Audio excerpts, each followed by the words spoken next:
Hello and welcome to this week's episode of Merricks Garage. A whole lot of measuring, cutting, articulating, welding, or tacking, and just making sure that this thing sits perfect before I start burning in all the joints, throwing on the tires, and getting those shocks in there.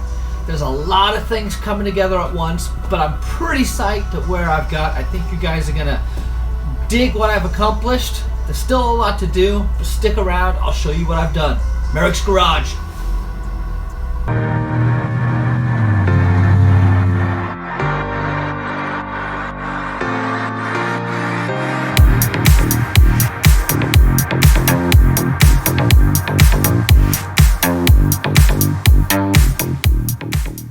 Yeah, well, it's starting to feel a little bit like Groundhog Day. The axle is back out, but I'm going to get it back in today, and I'm going to walk you guys through exactly why I pulled it out to begin with. Let me go show you. The challenge has always been fitting everything on this section of frame rail while still enabling full articulation. Now, the problem that I've run into is I've just got too much stuff. I've got the pitman arm, I've got the panhard bar, I've got the drag link, I've got the shock towers, I've got the axle. Everything's coming together at this point. And as much as I wanted to stretch the axle out as much as I could, it became apparent that moving it back half an inch was going to give me a lot of benefit in terms of space, in terms of threads exposed on the links, everything. So that's what I've done. I've cut the upper link by an inch. That I only needed a half inch of clearance, but that allows me to have some forward and backward movement. So I'm throwing those back in, get the axle back in, and hopefully everything clears this time. It's brought my wheelbase back down to around 107.5 inches, about an inch over stock, and my caster is now set at 5 degrees. The easy way to set the caster is just pull this guy in. So shortening this tube is obviously going to drop my pinion and give me more of a caster angle. I really don't know what I would do without this cradle. This thing is freaking clutch. So the links are in, the wheelbase is shorter. Here's what I'm talking about in terms of interference. So you'll see now that when I start going up, this is the panhard bar is going to interfere with the bracket, with the diff cover. So I've already spaced it over temporarily with some of these spacers. That's not a permanent solution. This is where the fabrication comes into this kit. So yes, it is a bolt-on kit. You've got to consider that over on the driver's side, you've got all these things coming together, and then the motion of the axle either articulating or going from full bump to full droop and turning just brings like 3 or 4 different planes of axis into the equation, which is just going to complicate things to no end. So it does come down to a point where you've got to make compromises. You know, do you limit your up travel at the expense of turning radius? Do you allow full turning radius but have to raise the ride height? Things like that. So I'm trying to come up with a happy medium. Obviously, my priorities are full travel. I want to be able to use all the travel regardless. So if that means raising the truck up, that's what I'm gonna have to do. Although my other priority is having the center of gravity as low as possible. So you can see those two right there are just fighting against each other. But yeah, by moving the axle back, I'll show you on the passenger side, I'm on the driver's side. By moving the axle back an inch, I have cleared the axle to panhard bar bracket interference that I had. So come take a look. If you remember earlier, this is where I was hitting during bump. And yeah, I got plenty of room now. Yeah, my pitman is still gonna be an issue. Whoop, there we go. As it moves through its range of motion, but I do have a new pitman arm coming that's gonna have, instead of being a 4-inch drop, it's gonna be a 2-inch drop. It's gonna put it right around there, I would guess, which is gonna help with clearances. And yeah, I may have to move the axle back a little bit more. This is why I swapped out the differential cover, is to try and get myself some more clearance. And it's helping, but it's not solved yet. Let's try one more thing.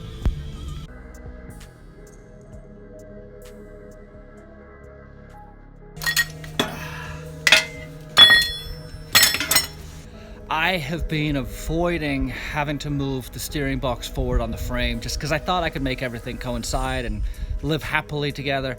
The reality is there's just too much stuff there, so I am gonna have to pull my steering box and move it forward on the frame. Not a big deal. I would rather have the travel, the clearance, the all-around effective travel of the suspension than have it compromised. So I just added a couple days worth of work for myself probably, but what's a couple days in the grand scheme of things? So here's where we stand right now. You'll see now my panhard bar is much happier with the differential cover. And I had to knock the panhard bracket off and move it. It's a lot more distal on the frame. My wheelbase is coming in at about 107.25 inches. I'd like to move that forward if I can. I'm not sure if I'm gonna be able to. But let's throw some tires on and see where our clearances lie. There you are.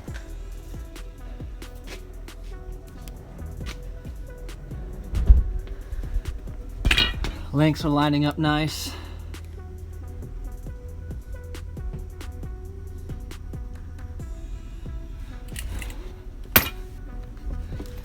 I think that might be it for now. I'm beat. Merrick out.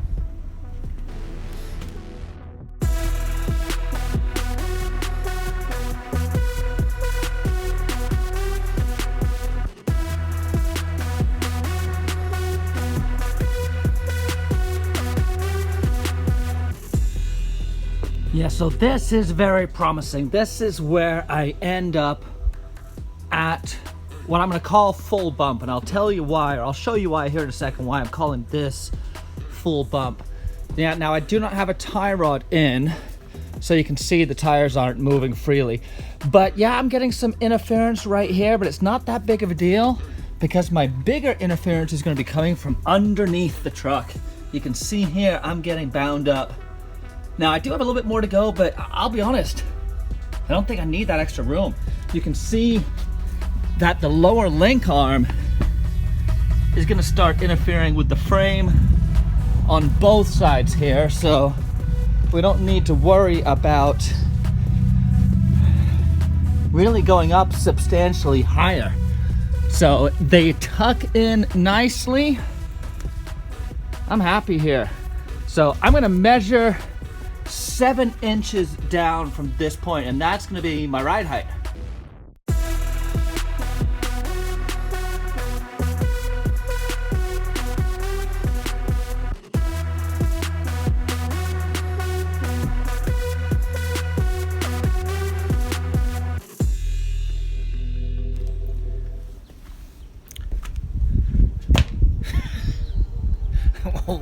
Well, I either just made things really easy on myself, or I made myself a ton of extra work.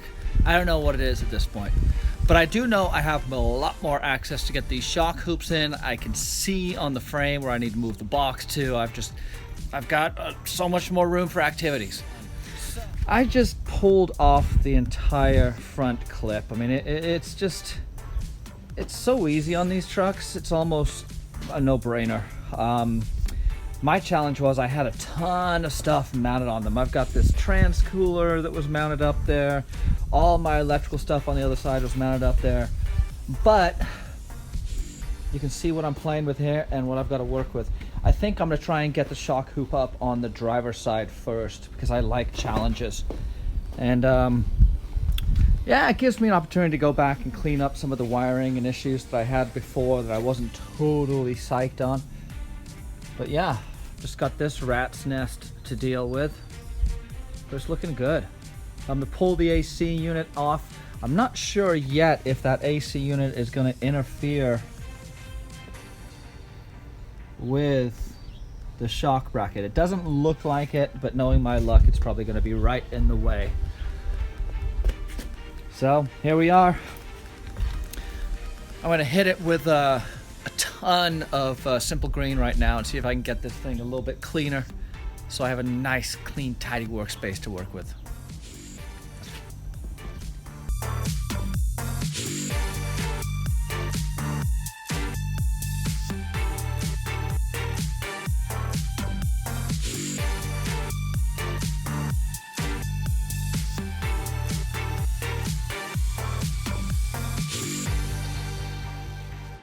see where my engine cross member, this is my axles, not at ride height, but down. And as I raise it up, you're gonna see that the axle is gonna interfere in other places before it gets to this cross member. Namely, the bump stops are what's gonna hit first, which is exactly the way I want it.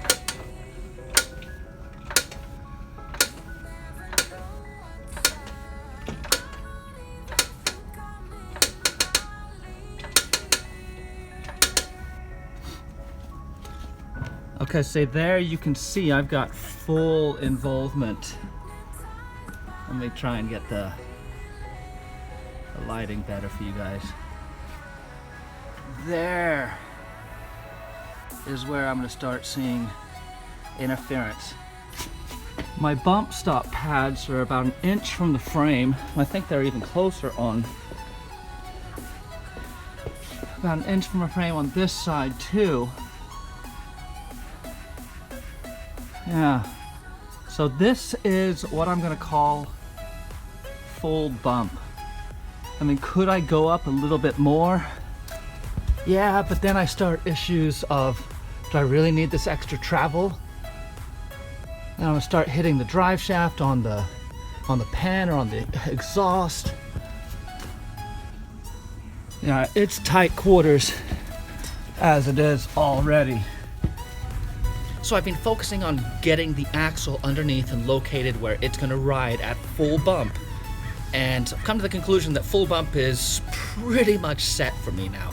I could remove the engine cross member and go to a lower profile, lower clearance, more clearance one. The reality is I'm just going to be hitting somewhere else, and it's not going to really give me that much more room. I'm basically already very close to having the bump stop pads, the strike pads, at the level with the frame. They're about 1 inch off right now. So any additional clearance that I get is just going to interfere with something that's really close also. So I kind of feel I'm at a happy medium right now. Also, if I drop it down to ride height, it's going to be pretty level to where it is right now. Maybe a little bit lower, which is a good thing in my book. So I'm happy with this. We're gonna measure about 7 inches down from where it is right now. That's gonna be ride height, and we can start mocking up hoops, get some shocks in there, and kind of get an idea of where things are gonna sit.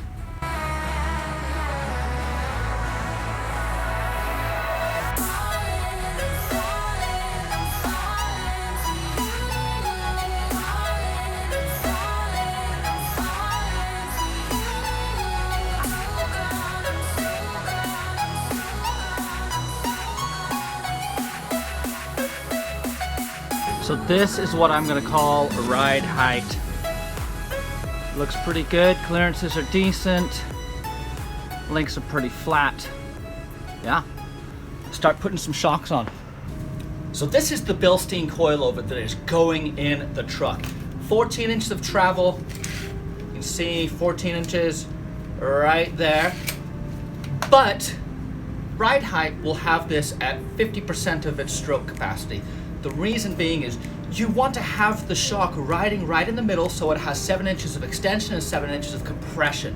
People will often talk about having a 16-inch travel shock. It's true, but I think people interpret that as having 16 inches of up travel available at all times. The only time you're going to have that full travel available is when the wheels leave the ground and go to full droop. The reality is, the suspension is designed to keep your wheels on the ground, to keep tracking. That gives you traction. You can't steer or propel yourself forward when your wheels are in the air. So having your wheels planted to the ground and following the undulations of the terrain is exactly what suspension is supposed to do. So to give myself a mock-up tool, I'm going to cut this piece of PVC pipe down to the appropriate length, what this will be eyelet to eyelet, under full compression, at ride height. Then I'm going to use this to start setting my hoop height. So that is 30 inches of shock, and that is going to be where the coilover will ride. Once again, zip ties are one of the best tools you can have in your shop. Look at that. Totally jerry-rigged. Mike Finnegan would be proud of me. And yeah, down there, that's where we're at. It's time to start putting the hoop on. Did I mention my truck is really really excited to get this new suspension on. Jeez, get a room. So I've gone ahead and pulled the steering box off the frame just to give myself some more room to work with. And yeah, it's opening up room. I'm just gonna have to worry about getting everything back together in new positions. But take a look. Ignore the ghetto zip ties, because that's what I gotta do right now to make this happen. But this is roughly what it's gonna look like at ride height with the shock. I'm gonna have to do some cutting on the tube to get this thing to sit better. I may bend it too, we'll see. That's where I am at right now. This is ride height for me. Right on, right on. So in the continuing quest for bulletproof reliability, I am swapping out my pinion yoke for a forged 1350 Dana 60 yoke from a Yukon. Main reason is to get rid of the straps and move to U-bolts. What I love about the U-bolts, obviously you can see that they are fixed from behind using a fine thread, but this is a much superior design to the traditional straps that come with most U-joints, which are historically a weak point. Also, going to a forged pinion yoke is just in keeping with, I've got a bulletproof drivetrain in terms of drive shaft and axles and hubs. This is eliminating one more weak link in the equation. So I'm going to be throwing this on here shortly. I'll show you guys how to put it on. There isn't much to it. I've just got to get the old pinion nut off, which is probably torqued down to, factory is about 250 pounds. I would guess it's going to be higher than that, considering that it's been on there forever. But I did strip out the nuts on the straps when I pulled it, so it needs to be done anyway. And I'm a big fan of the U-bolts. I also ordered the pinion seal and pinion ring, and yeah, we're gonna throw this all on. It's gonna be awesome. One other thing I wanted to show you guys too is I finally got an awesome toolbox. I have wanted a tool chest like this for so long, but this size has always been more of a pro level. The Snap-on Matco's, $3,000 toolboxes. This is like 500 bucks. I was so fired up when I found this. It's made a huge difference. I'll give you guys a quick tour of what I put in there. But man, having one place to put all my tools has been so clutch. All the other parts are lined up, ready to go underneath. I can't wait. Next thing on my list has to be a bigger welder. This welder is fantastic. It just does not produce the heat that I need to be doing the links and stuff on this guy. So if anyone's in the market for a welder, hit me up. I got a good deal for you.